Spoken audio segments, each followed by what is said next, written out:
ทูลงก่อนเลยพี่น้องจะมีผักกระเจียว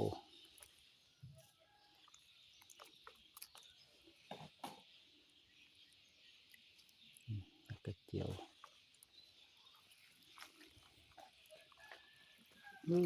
หลายหวานลงไป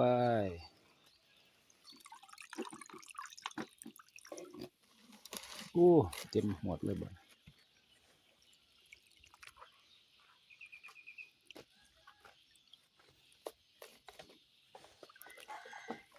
กระห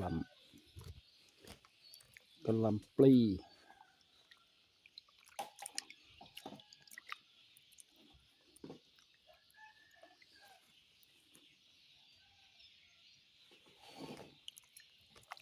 ตามด้วยดอกกระเจียวครับ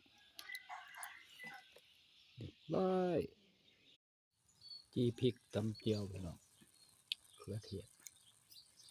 ตำเจียวใส่หอม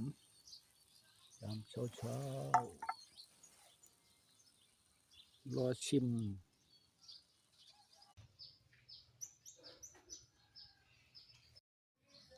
น้องส้มแก้มพริก